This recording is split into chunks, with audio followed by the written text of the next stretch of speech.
First of all, before you start, yes, sir. This is an ongoing relationship, myself and Mark. We had the pleasure of meeting at the most painful time in my life. We met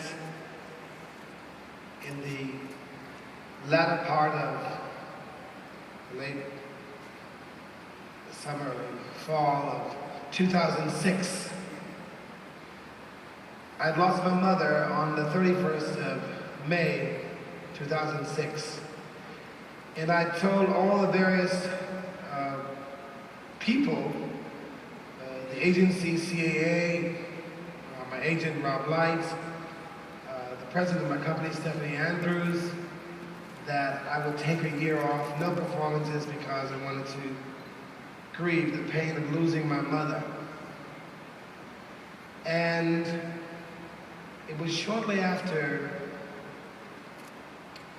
we had put our mother to rest that I had a dream, and my mother said to me, "You can't let everything that God blessed you with stop for a year when there's so much for you to do and say. And you should really go and do and continue everything that you were going to do and spread your message of love." And then I thought, wow, you know, if Mama said it, I gotta do it. But most importantly, it was that I was to go and really, in my deepest place of pain, really share with Mark and his to-be bride, his wife, share with him the thing that they asked me to come and do, to perform and to talk about and sing about the love that I've been blessed with throughout my life. And I thought, you know, what better way to really express your love than to go out in your deepest pain and really share your love with those who were deeply in love. And so, Mark, I want to thank you again for that. And it made me realize even more again how very thankful I was and am for the blessing of being blind. Now, some of you may say, well, now how can he even say that? The reason I can say it is because I believe that in my life, it has allowed me to have a very objective point of view. This whole color thing, I'm not saying that I don't acknowledge through voice and texture and all that, the difference between various people of various colors and ethnicities, but that is so insignificant to me when I think about how we have a greater purpose.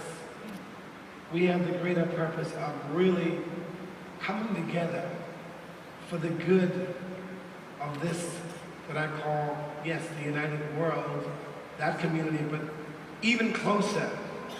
We have such a great purpose and responsibility and should have the commitment of coming together here in this country as a united people of the United States.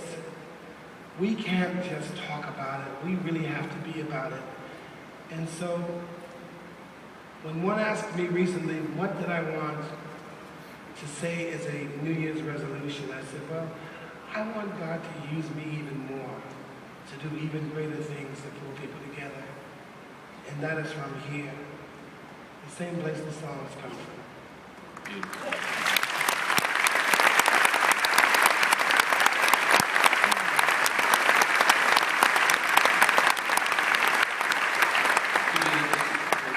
I remember as a little kid, I went to the Michigan School for the Blind in Lansing, Michigan, after I had some fingertips. And I had this really like kind of proper voice, like, hey you cats, hey you guys, be cool, man. What's happening? And I remember this one kid, of course my hair was different then.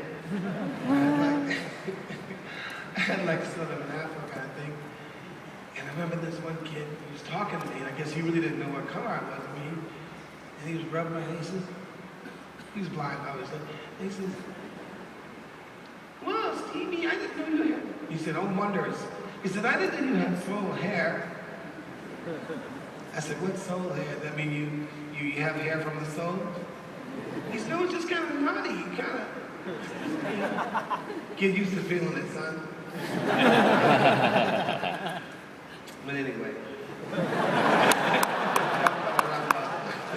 So, Stevie, I wanted to ask you something that's, you mentioned about the passing of your mom, and we met right around that time, and when you look at your family and how it's impacted you, and everyone in this room, they have a mother and a father, and we all have our families. My mother's in the audience as well. What should they be thinking these days about family in the world? It feels like it's changing. Is it? I honestly, as much as I like watching television, I don't say listening to television, we're all watching, that's the appropriate thing to say.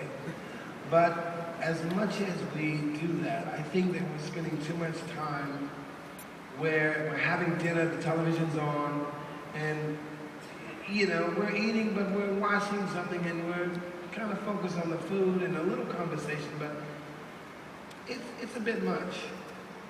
I mean, if ever you see the Stevie Wonder's gonna be on TV, you better be on it. But I mean, obviously, I think that we have to have that moment of where we can really sit as a family and just talk to each other, not talk through the television or through the radio or through any of the various sources, many sources of communication nowadays.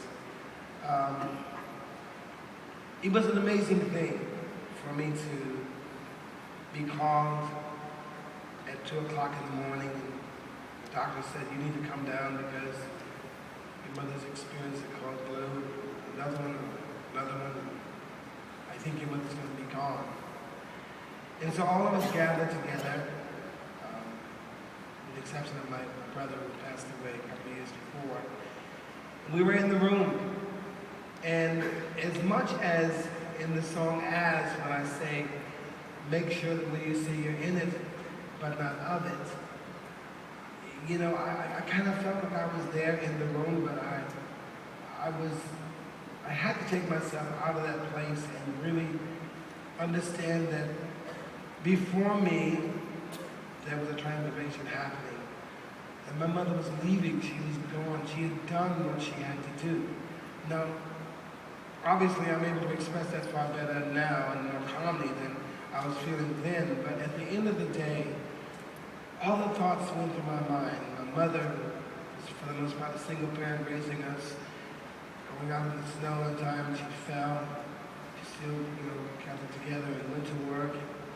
Her being so afraid my first day of going to school, how was I going to make it? But yet she still let me, do that. And the days that I used to go and want to be like all the other kids, and we would go and climb up trees and jump up in the barns.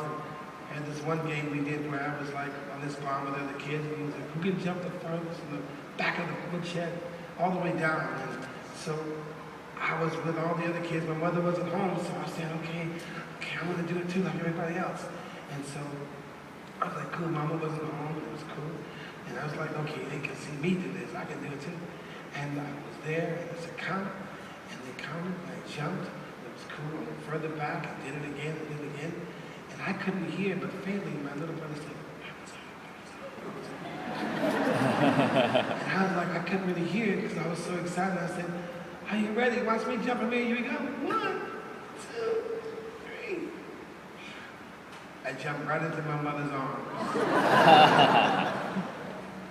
Yeah, I got a whipping. So you can know that blind people get whippings too. I was a champion. But as I